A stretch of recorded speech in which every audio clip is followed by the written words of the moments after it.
Good evening, everyone, and welcome to the Tuesday, January 16th, 2024 Finance Committee meeting. Happy New Year, everybody. Will the Director of Finance, Elizabeth Hollett, please call the roll? Certainly. Honorable Mayor Tack, Here. Chairman Preschlack, Here. Alderman Novit is absent, Alderman Waldeck, Present. Alderman Notes, Here. Alderman Powers, Here. Alderman Goshgarian, Here. Alderman Weber, Here. Alderman Walther. Here. Mr. Chairman, you have a quorum. Thank you very much. Our first item on the agenda is consideration of meeting minutes from our Finance Committee meeting held on November 13th, 2023. Does anybody have any comments or updates for the record? Okay, hearing none. Is there any voice vote required to approve those, or do we just move on? Voice vote, okay. All in favor? Aye. Anyone opposed? Great. Okay, sorry. Do I have a motion to approve the minutes, please? So moved. Second. Okay, voice vote, please. All in favor? Aye. Anybody opposed? Hearing none, it's passed. Thank you very much. Our next item is Diane Hall. Diane, come on up. Thank you so much. Diane is going to give us an update on our grant program and has some slides to walk through that I think are a real testament to how the city has dug in to help offset the taxpayer financing for some of our infrastructure and other projects. Thank you, Diane. All right, good evening, Mr. Chairman and members of the Finance Committee. Tonight I will be presenting the 2023 Grant Program Annual Report. Just some background on the city's grant program. In January 21, City Council did approve a contract with the Ferguson Group. They are assisting the city with identifying grants and helping to review grant applications prior to submittals. And we also have a contract with Carasoft Technology to provide grant tracking software. This is our third annual report that we are presenting, and we will also be providing some program recommendations for 2024. Over the last 5 years, the city has been awarded $19.5 million in grants. This slide shows the different categories for which the grants have been granted. There's roads, bridges, COVID, police, fire, and just a variety of other allocations. Just some notable grant awards that we've had over the last 5 years, especially with the latest ones in 2023. We did receive for the Deer Path Streetscape $2.1 million. Additional funding for the Waukegan Everett intersection for the property acquisition of $875,000, and Seminary Ravine for $959,000. This one is pending congressional approval through the appropriation process.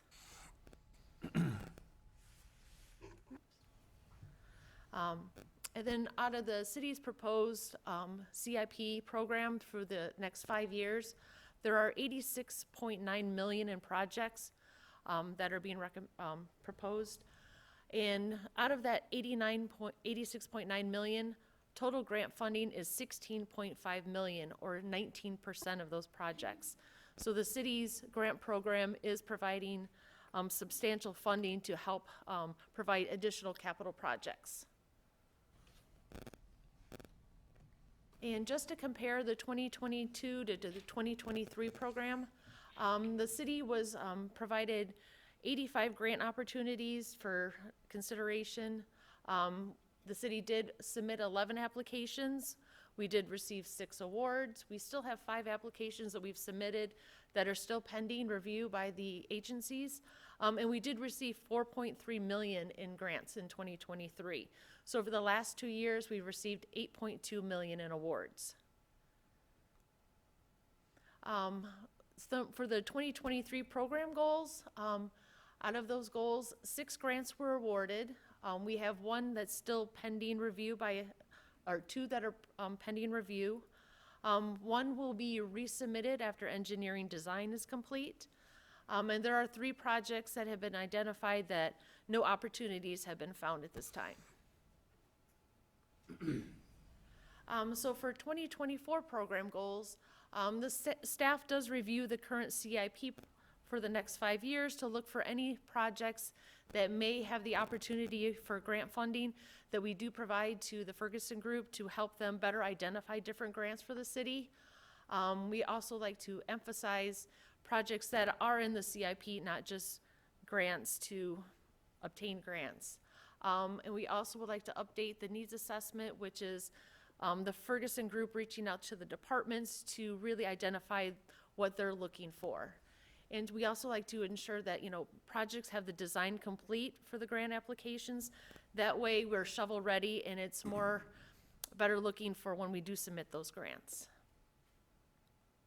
And I would be happy to answer any questions on our program. Yeah, thank you, Diane. I think that's the key point, the last item that you mentioned, shovel ready. I think we do a great job as a council and as a city having designs ready so we can take an opportunity to avail ourselves of the grant financing. So I just want to commend you on the process. And since I've been on the council, it's just increased every year exponentially. So it's a really, really good story. And thank you so much for the presentation and all your comments. And Alderman Goshgarian, you have a question? Yeah, thank you, Chairman Preschlek. Diane, thank you for the presentation. It's very helpful and informative. Can you maybe share with us what our contractual obligations has been with the Ferguson Group, so it can probably shade a better light on what a good investment this is for us to have this working relationship with them, number one. And then number two, we've done a lot of stormwater management improvement over the last several years. Is there a trend, and I'm not sure if it's for you coming from the finance department, but do we see an overall trend going in another direction in terms of infrastructure improvements? And maybe you or maybe Director Cerniak or Thomas could share that with us. Okay, so for the Ferguson Group, the City Council just awarded a contract, renewal of the contract, so it's $24,000 a year. We do have monthly meetings with them. They provide the different grants, and they do review of grant applications to make sure that they're competitive and it's a right fit for the city before making the applications. That's great. So for the storm sewer,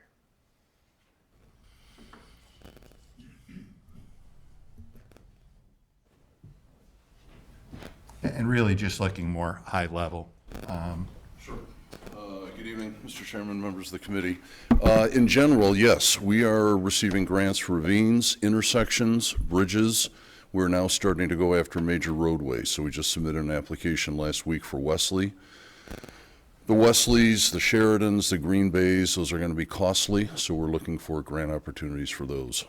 But yes, we've been successful in those other categories. We're going to continue to push for those as well, as much as we can.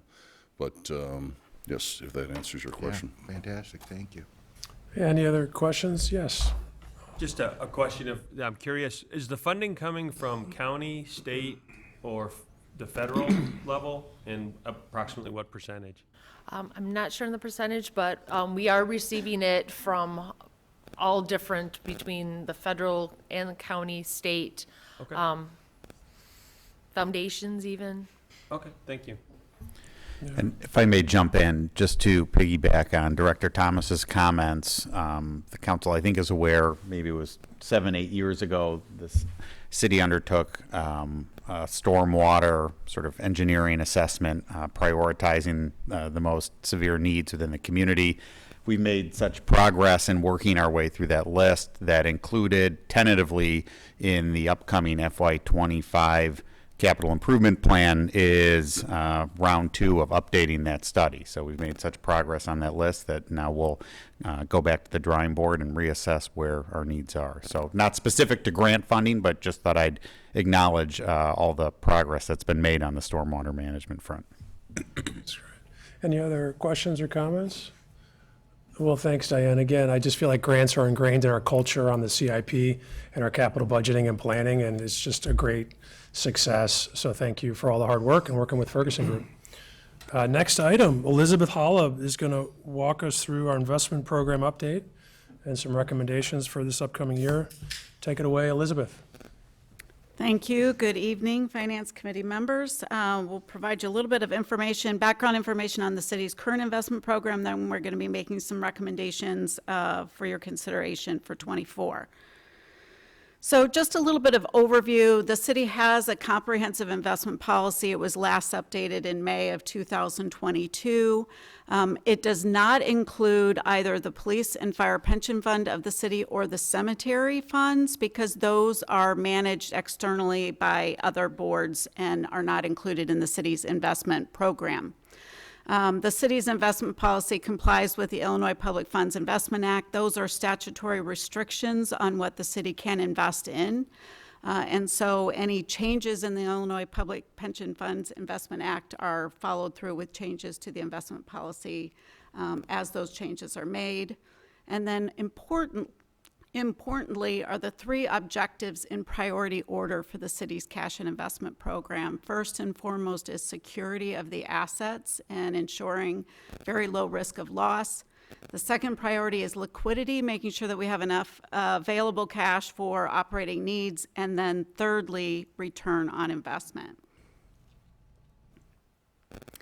The next slide here shows the authorized investment categories that are available to the city under the Illinois Public Funds Investment Act. What you will not see here are equity investments. So we are specifically prohibited from investing in the stock market or purchasing any type of equity investments. And so we are fairly limited in risk exposure, but we can invest in any of these categories. So with our investment policy under portfolio strategy, our investment policy dictates that the finance director will meet annually with the finance committee to consider two main components of the city's investment program. First is segmentation into liquidity and core, which determines what portion of the assets must remain in liquid cash and what can be invested. And then the benchmark confirmation and selection. In your quarterly investment reports, we provide benchmarks to give you an indication of how our performance compares to the market. This chart is a little busy, and it goes back to December of 2007, but it does show that generally the city's return on its cash and investments will mirror the Fed funds rate. So the gray bar on the chart over shows annual changes in the federal funds rate going back to December of 2007. The red line indicates the rate the city was earning on its deposits at that point in time as a comparison. And then the third line, the green line, is indicating the three-year Treasury note earning at that time. So what you can see is that we very much, through our banking agreement with Lake Forest Bank and Trust, will mirror and follow the Fed fund rate. And so what you can see is that we had a protracted period of time when the Fed fund rate was so low at 0 to 0.25%. The city was really not earning any money on its investments and had little opportunity to generate additional return because even the three-year Treasury note was not significantly higher.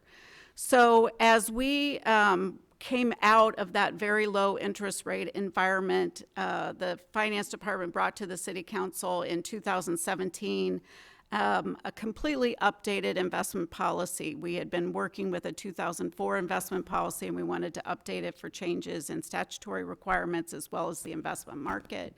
So that was approved by the city council in February of 2017, and a couple years later, in August of 2019, we brought to the city council a recommendation to use eConnect Direct. That's an online platform for investment purchases. It is through Multibank Securities, and we received city council approval to use that vehicle, which very much streamlines the process of looking at potential investments and returns and making those acquisitions.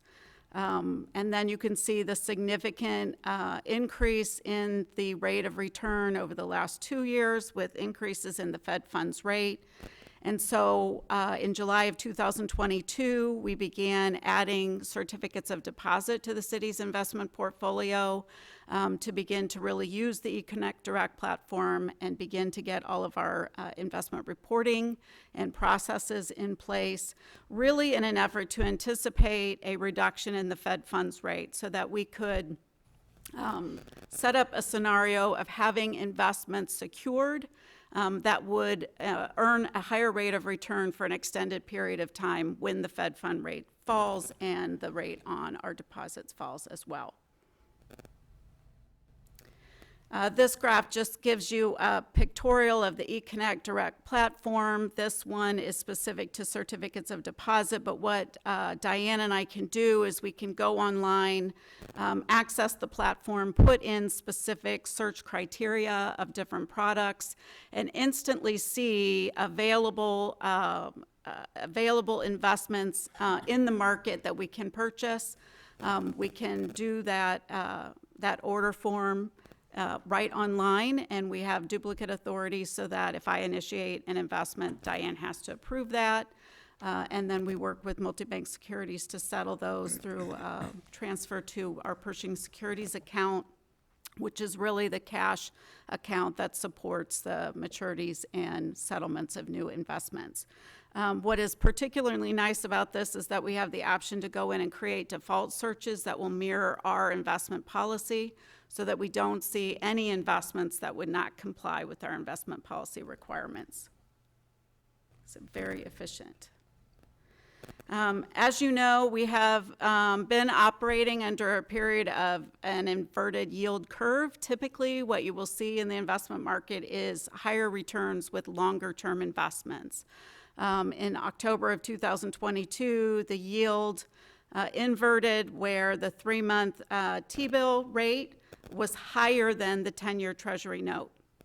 This is just from the U.S. Department of the Treasury website showing the yield curve in effect on December 18th.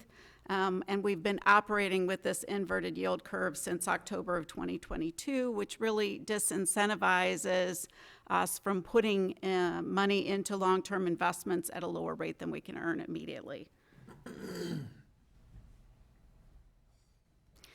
So to give you an idea of the portfolio, at December 31st, 2023, the city held just under $119 million in cash and investments. And again, that number is excluding the pension funds and the cemetery funds. And so the pie chart shows the distribution of how those funds are allocated. We had about 65%, $76.5 million in Lake Forest Bank and Trust, which was earning at December 31st 5.55% interest. We had about 27%, or just under $33 million, in Illinois Funds, which is an investment pool that will invest and manage the assets in accordance with their investment policy, which does conform to the city's. That was earning 5.46% as of December 31st. And we had 7% of that in certificates of deposit through the eConnect Direct platform. That was $8.24 million. Those were earning a range of 3.55 to 5.6. Those 3.55% returns were CDs that were purchased in mid to third quarter of 2022 before those Fed increases really sharply took an increase.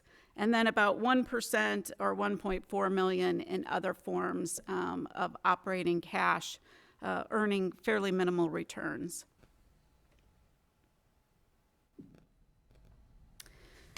This chart shows the $8.24 million in certificates of deposit at 12/31 to just show the maturity distribution. So this is something that's very easy to do as well on eConnect Direct, so that we can ladder our maturities and make sure that we have maturities scheduled over time, and that certainly addresses liquidity concerns.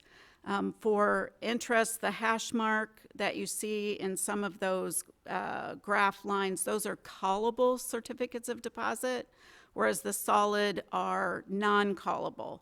So a callable certificate of deposit does have the risk of having that mature and called earlier than the maturity deadline. should rates rise or fall. The orange line that you see there is just one that was waiting to settle. We had purchased it in December, but it was going to settle in January, so it just highlights that that is awaiting settlement.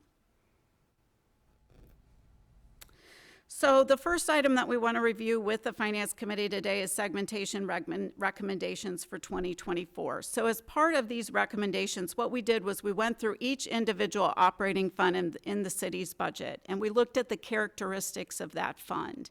Does it have reserve requirements? Is it in an increasing reserve pattern, or is it in a declining reserve pattern? How volatile are the revenues in that particular fund? And then provided a recommendation for those categories of how much of those available cash and investments in those funds we would recommend maintaining liquidity, therefore keeping in our cash accounts with the investment pool in Lake Forest Bank and Trust, and how much we would recommend putting in the core segment, which would be amounts available for investment purposes. And so you can see that the first category includes the general fund, which is the primary operating fund, the water operating fund, liability insurance fund, and the self-insurance fund. All of these funds have significant reserves maintained. And so we are intentionally maintaining a very high level of reserves. And so we recommend a 40% allocation of those cash and investments to the core segment available for investment. The next category are your capital funds. And we used in that context the 5-year forecast that was presented to you at the November budget workshop to see how we were anticipating those fund reserves being drawn down over the next 5 years. And for those funds, we recommend a higher liquidity segment of 80% and only 20% of those cash and investments available for investment. The emergency telephone fund is an outlier because that money is actually held by Glenview, and so we don't have authority over managing that money. The next group are other operating funds that have either a declining or limited fund balance reserves, and therefore we're recommending for those funds to remain 100% liquid, so no investment options in those funds. The next category is the Parks and Recreation Operating Fund, Special Recreation, Housing Trust, and Fleet Fund. Those are operating funds that have moderate reserve levels, not as significant as the General Fund or the Water Operating Fund, but fairly moderate reserve levels that we maintain over time. For that, we recommend 70% liquid, 30% core or investable.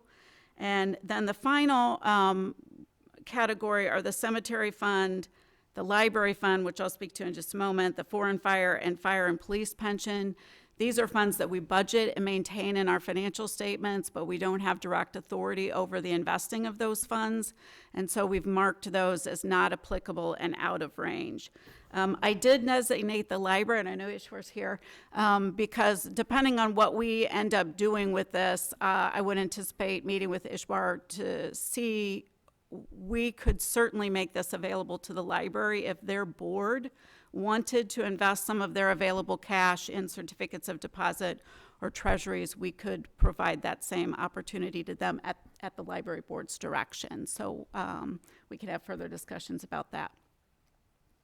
So with the segmentation recommendations that are outlined here, as of the amount at 12/31/23, the total available for investments would be $34.6 million of the $119 million. It's about 29% overall, compared to what we have of $8.2 million invested at December 31. So before I move on, I'm going to stop here because this one's an important slide and answer any questions or address any issues. Yeah, Elizabeth, thanks. I appreciate this. So, I mean, you're basically wanting us to figure out if we're comfortable just with the allocation between liquidity and core, and you've aligned them by our funds. And so on the core, it's, I guess you're taking some duration, kind of longer duration. And is that reflected in the yield?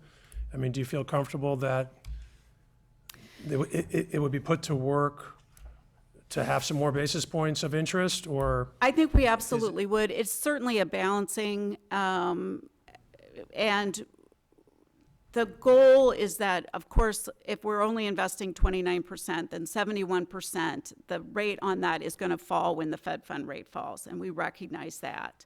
But we're also recognizing that in many of these funds, we need to maintain the liquidity in those funds, and just looking to conservatively determine what portion of the total cash and investments we could very comfortably invest for a longer period of time and lock in a higher interest rate. Sure. But all things equal, if you have the same yield, you would just want more liquidity, just by definition. Correct. So you are optimizing on those two variables. Right. Great, okay. Any other questions? Yes, John? Elizabeth, it looks like there's really no sense of urgency based upon what we see from the Lake Forest Bank and Trust account, the interest that we're getting for cash as opposed to investing the core at this time. Am I reading that the right way? You're reading it the right way, except that when the Fed fund rate is reduced, we will see an immediate reduction in our earning rate. And so the goal is to have that lined up and try to manage that so that we can move into other vehicles at the optimal time. Okay. So that a portion of our portfolio can continue to earn a higher rate when the liquid cash is reduced. But right now, they're about at par. Right now, they're very competitive, yes. What's your read on, I mean, you don't have a crystal ball like the rest of us, but what's your read on that in terms of the next 60, 90 days? I wish I knew, but at the last Fed meeting, they did open the door to Fed rate reductions that they did for the first time begin to talk about being at the high and looking at potential rate reductions in calendar 24.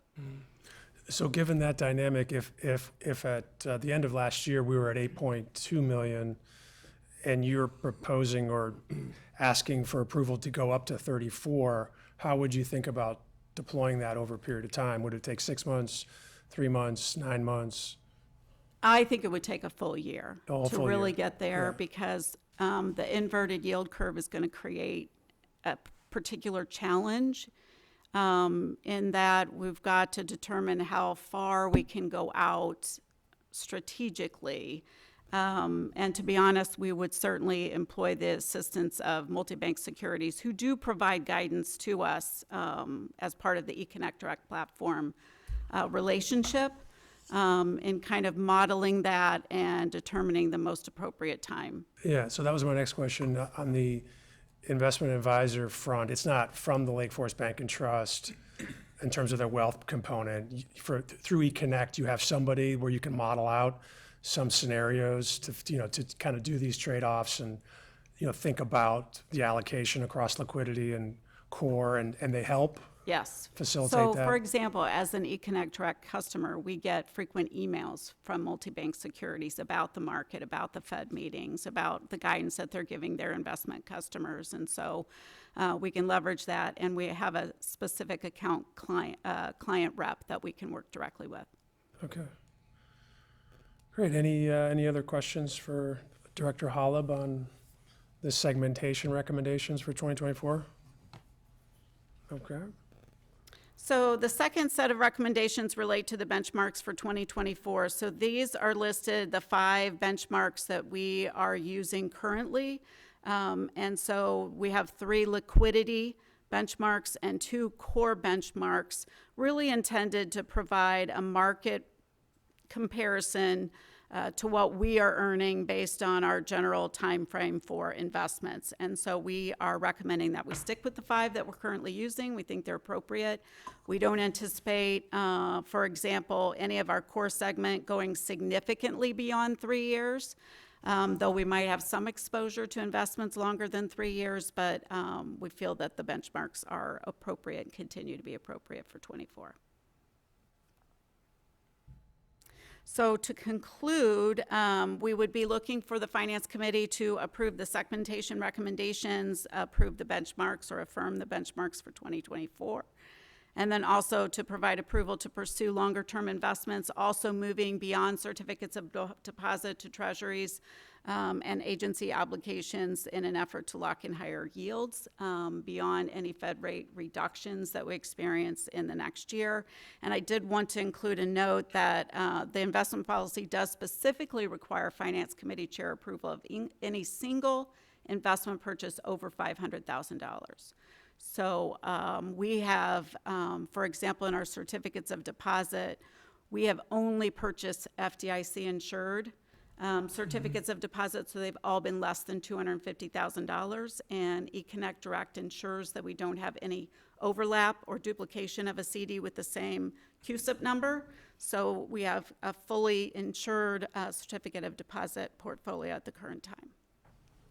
Be happy to answer any questions. That's great. That's a key point. So on the core, you don't anticipate going farther than 3 years, is that? I think we will have some, but I think that when you look at the aggregate, we're not going to have, for example, an average 5-year duration for our Okay, investment so it's still an portfolio. appropriate benchmark. Yeah. Okay. Okay. Any other questions? Yes, Director Hall, Alderman Notes. thank you. Are there any minimum investment ratings that we're permitted to invest in on government bonds? There is, and the investment policy does specifically provide that rating criteria as well as for corporate bonds, commercial paper less than 3 years. So we And do what have is- those. What's that threshold? Do you I'd know? have to look it up to be sure, but very high. Good. I'll follow up and provide that to you. And so no junk bonds, right? That's- No junk bonds. Yeah, okay. Yeah, that'd be a good follow-up. It's a good question. And so you want us to vote now and give you guidance on these 3 recommendations? Is that, great, okay. So should I ask for a motion? Or do you want to do them kind of one at a time, or how do you want to do it? I think you could do them all together. Okay. Do I have a motion to approve the segmentation recommendations and the benchmark recommendations for 2024? I see the mayor has a question, or do you? No? Okay, sorry. And, Adding the investment strategy as well. okay. And a motion to approve to pursue longer-term investment maturities and expand our investment portfolio beyond certificates of deposits with the goal to lock into a higher yield beyond any Fed fund reductions. So moved. Second. All in favor? Aye. Aye. Any opposed? Okay, thank you so much. I will mention, if you can go back to the rate slide. And so the city does an amazing job on not only cash management, but also refinancing of our existing bonds. So that's the flip side of this curve. And so can you just tell everybody, I don't know, I think I've been on the council for almost 6 years. It's been 2 or 3 times since we've kind of gone through a formal kind of refi, or do you remember At the? least 3 Yeah, at in the least time 3. I've been here, yeah. And that's has saved us how much, do you think, in interest payments? $million plus? Millions of Yeah, dollars, so yeah. I just want to say that as well.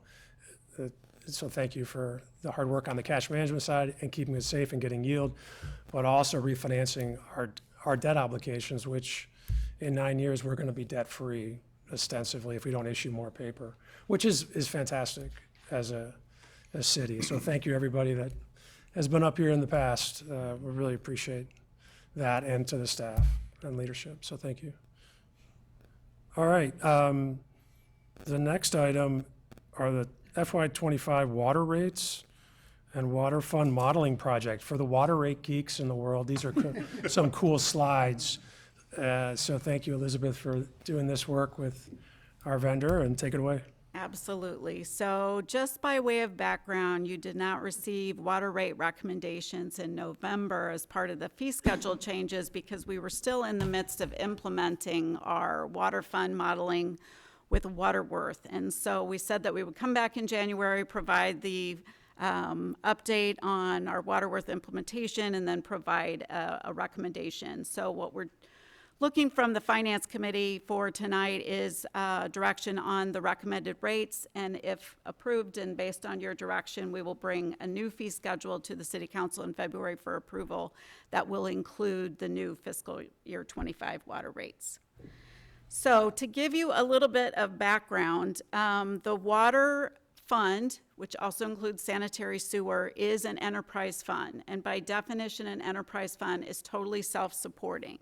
So the rates charged for water and sanitary sewer are intended to cover all costs, operating, debt, and capital costs associated with the water and sanitary sewer utility.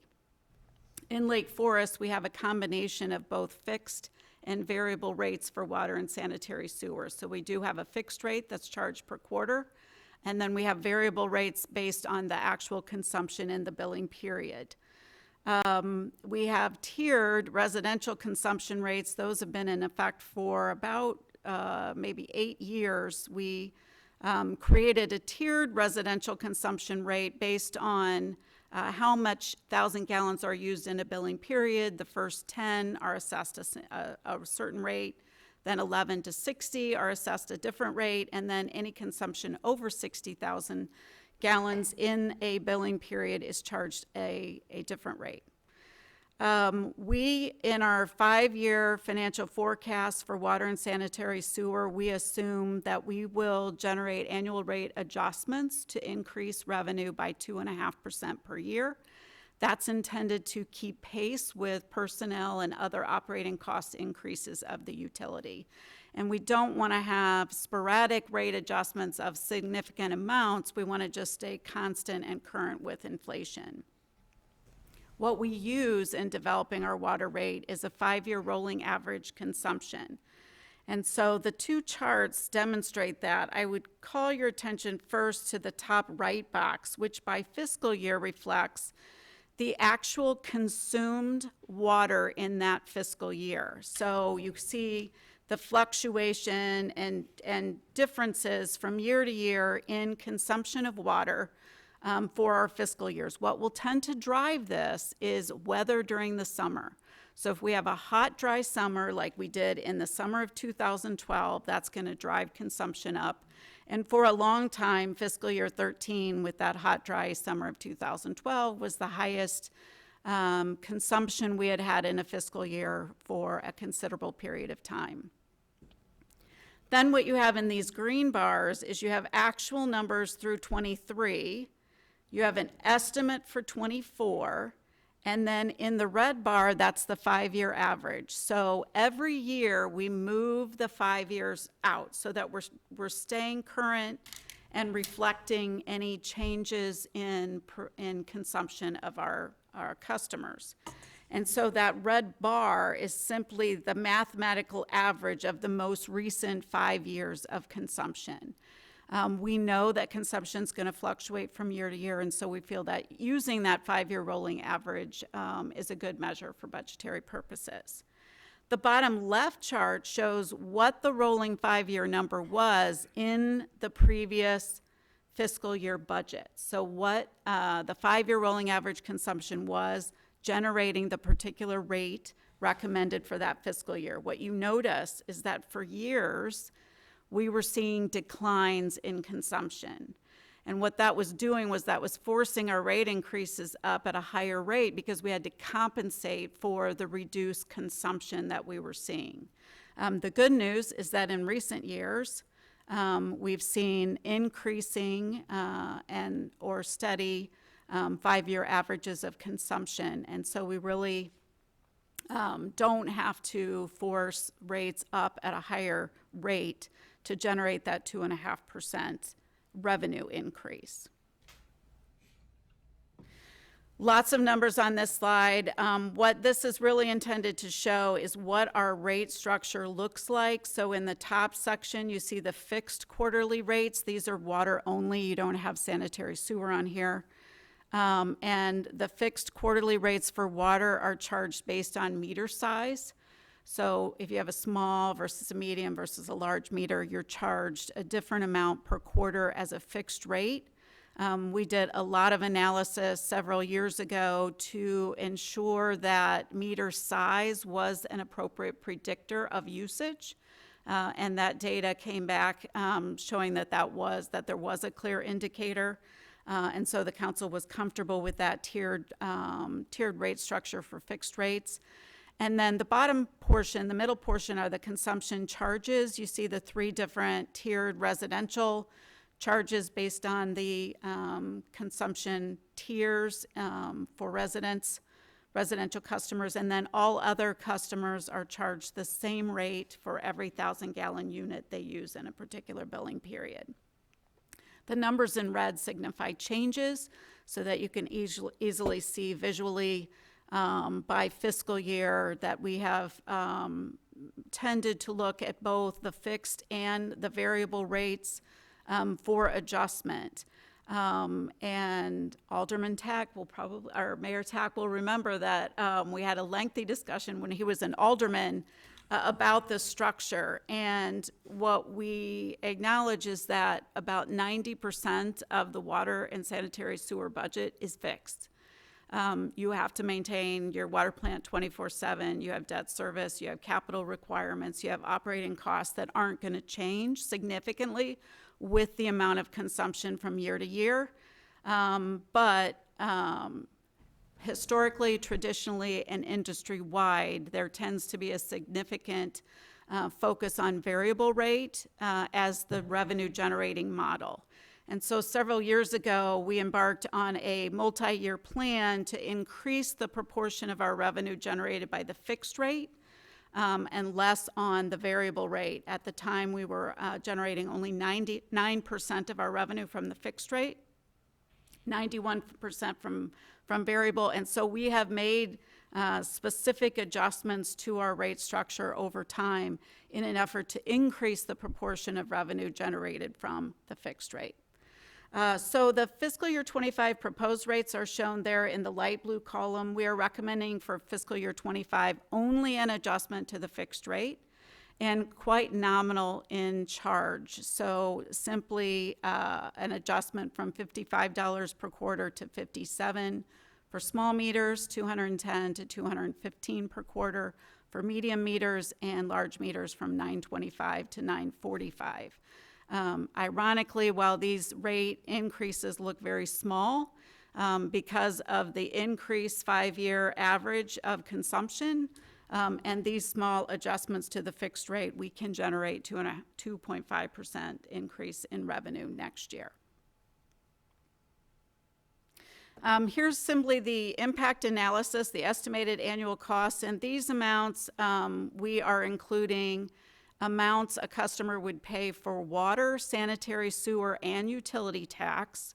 So all of the water and sanitary sewer related charges on a quarterly utility bill in 4 different groupings: low usage residential, medium usage residential, high usage residential, and commercial, which are assessed the all other rate.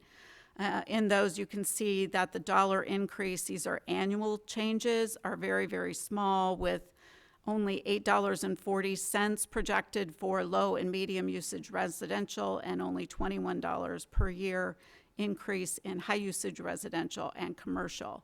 However, we do project that we can increase the fixed rate as a percent of the total from 22.2 to 23.1.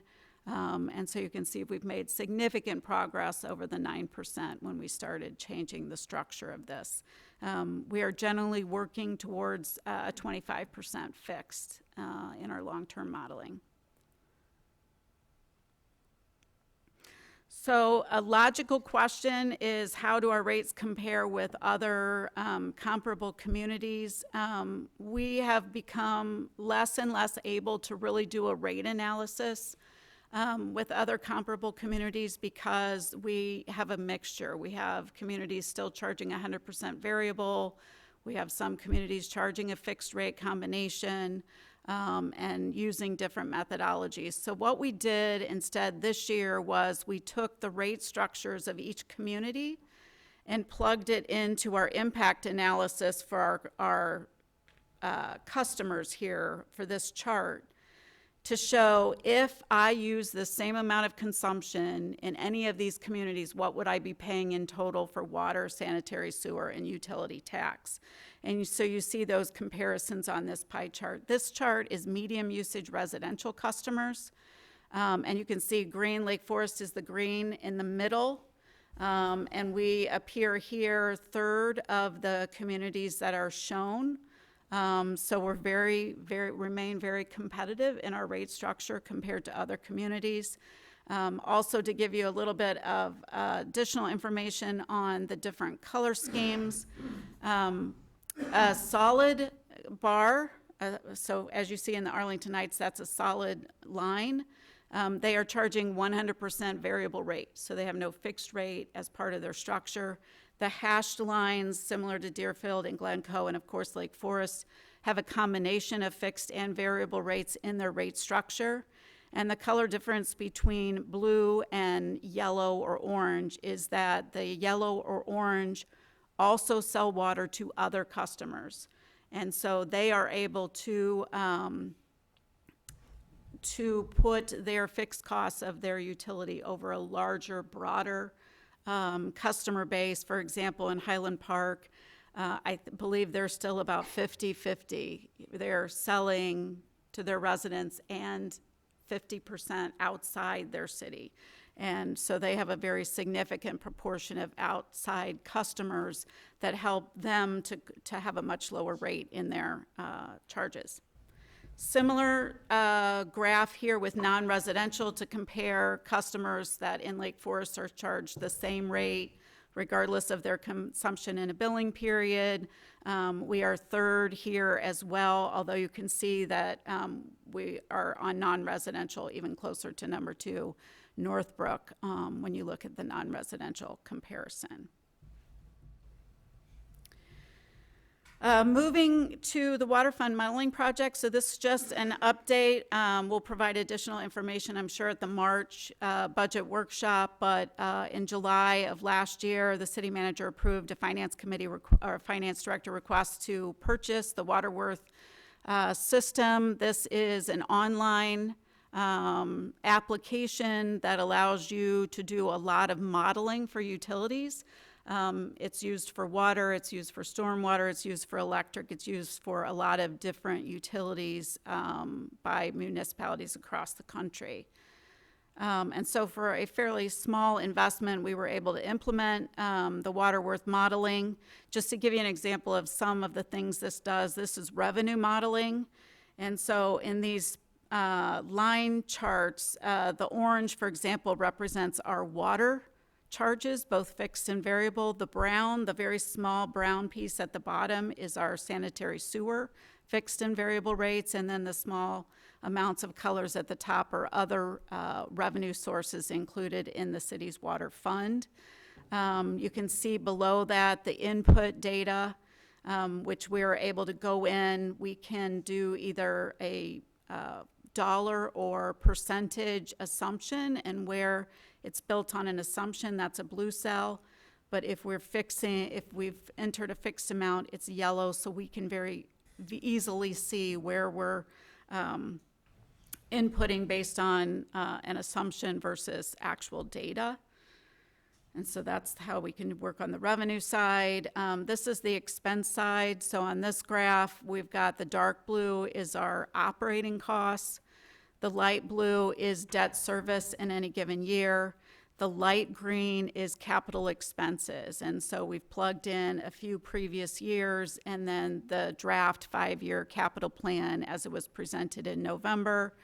And then starting with 2030 and beyond, we've put in a standard right now, $2.5 million, which is what our 5-year financial forecast calls for, but we can also include set adjustments in our capital tools. So the dark green line there is reflecting a modeling assumption that we would increase capital investment by $1 million from 2.5 to 3.5 million in the year 2030. And so that's adding that to the chart. The dotted lines going across, the red line is the operating fund balance target. So our prescribed target for cash and investment for reserve purposes. The black line is the total, because what's added there is the 1 million minimum reserve we have for the water capital fund. So it also gives you an ability to look very easily to see how your cash is impacted by the different inputs in the model. And then this allows us to kind of overlay everything to show revenues in the bars, expenses in the back, to kind of easily see in any given year where there's surpluses and deficits, along with the ongoing tracking of your reserve target. So we're really excited about this. It's been very great to work with them. They have made the implementation very easy. I think this is something that's going to be very useful to the city in its ongoing efforts to manage the water utility fund. And we'll probably have more information related to this to present to you at the March budget workshop.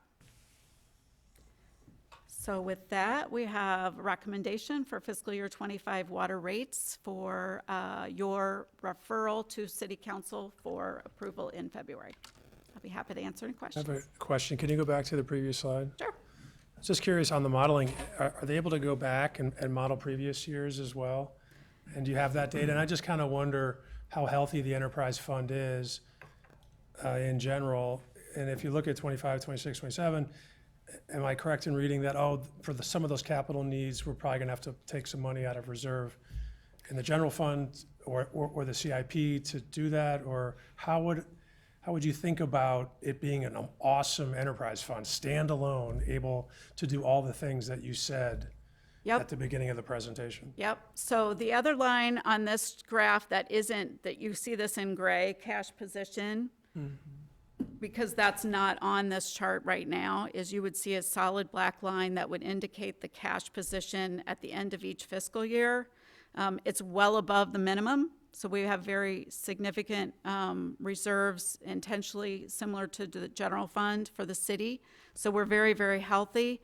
What we were not quite sure yet was what we were going to do with the capital planning, primarily the meter replacement. So as you'll recall, in November, we were looking at an $8 million investment over 3 years. We've been having additional discussions that will be part of our CIP update for you at the March budget workshop. And so that line changes depending on what our assumption is with the water meter replacement. And you'll also see that this model is indicated as no borrowing. So our first model in Waterworth is assuming that we do the full meter replacement from the water fund. But you'll recall in November, we talked about a potential loan from the general fund if necessary in year 3 of the project. And so we can we can copy that and create a second scenario that then has that loan included. And so that's what we'll need to finalize and present in March. But very healthy. The actual cash position is well above the target.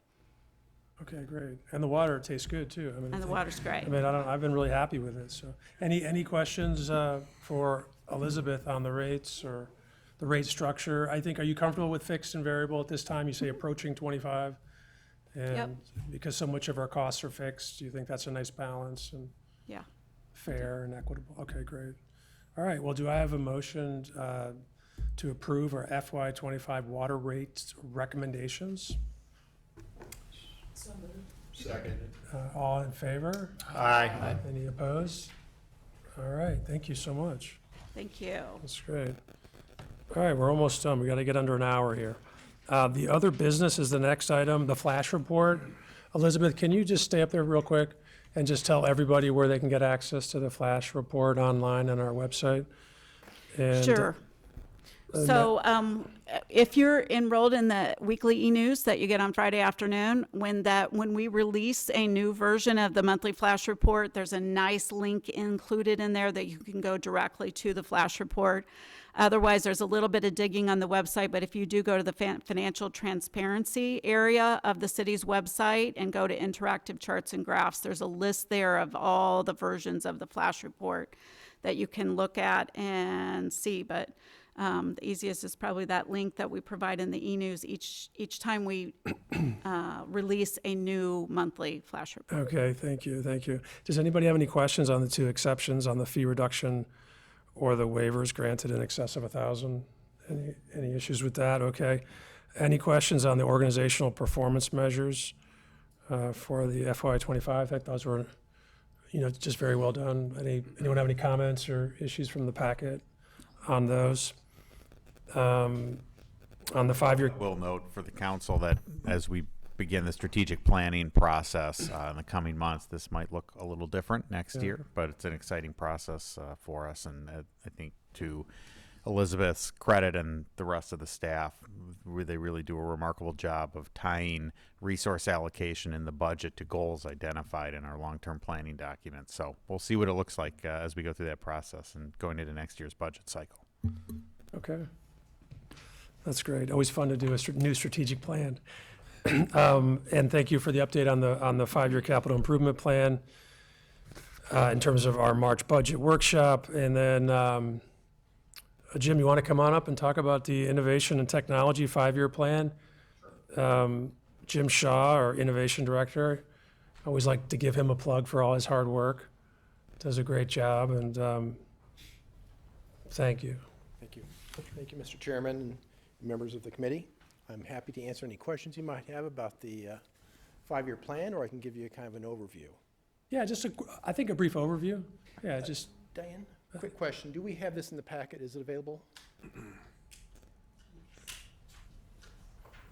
not on the slide. Oh, okay.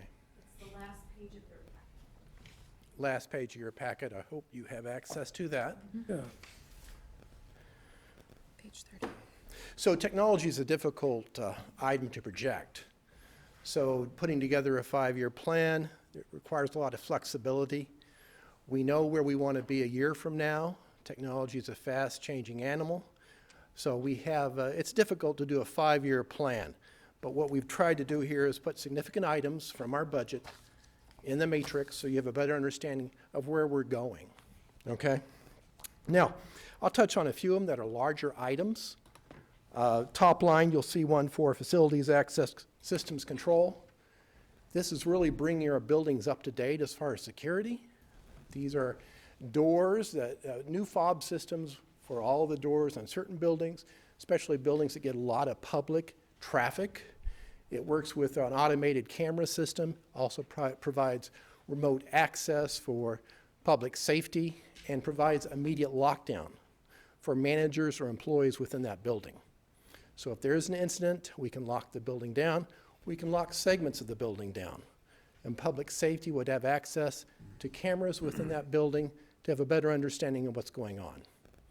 So it's a nice new system, a lot of functionality.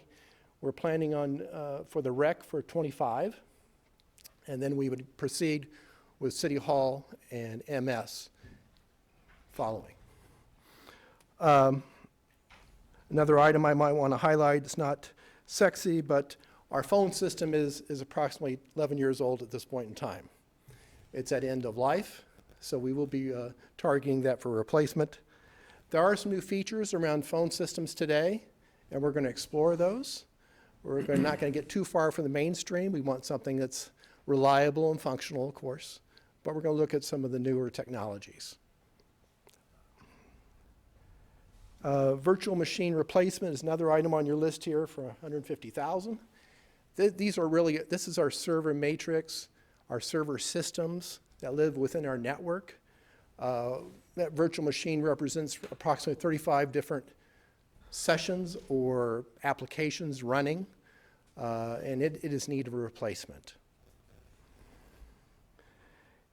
And then we have a operating capital line item at the bottom. Mostly this is for replacement of older equipment, PCs, switches, servers. We do have an important line there which labeled cybersecurity initiatives. And we had a discussion with Elizabeth. This is not a true capital item. It's more of an operating item, but we wanted to make you aware that we do have a focus in this area. There have been communities that have been hit recently by ransomware. We are quite confident in our network infrastructure, our configuration, our operations, but we want to make sure that we are prudent, and we will be looking at doing an assessment this year, bringing a third party in, a consultant in to review our configuration and operations and making recommendations. Those are some of the highlights of the budget. I'd be happy to answer any questions you might have about Great, Jim. Thank you. individual items. Any questions for Director Shaw? I think that's great. Really appreciate your hard work. I think the audit every year does a little bit of the cyber. We're going to have that vulnerabilities as this well. week. We're making our presentation Thursday. Joe Gabansky will be making that presentation. Great. Well, thank you for the hard work. Appreciate it. Thank you. All right. Any questions on that? No? Great, okay. Opportunity for the public to address the Finance Committee. Anybody brave the cold? Actually, I do have a question. Oh, yes, Alderman Notes. Curiosity, how does our budget look this year? Who's the question directed to? Jim? Jim? Yeah, To Jim? Thank you, to Jim. Dr. Shaw? Yeah. Shaw, I'm sorry, thank you.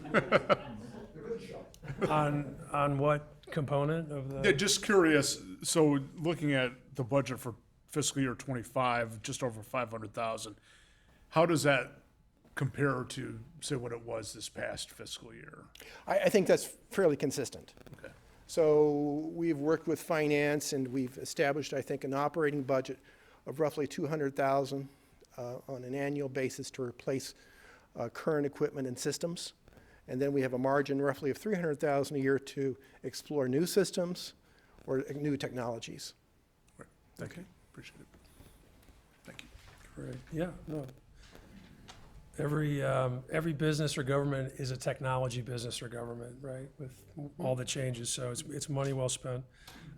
Anyone from the public to brave the cold to come to speak in front of this Finance Committee, please come forward. Hearing none, do I have a motion to adjourn? So moved. Seconded. Second. All in favor? Aye. All right. We'll see you 5 minutes for the city council meeting. Adjourn.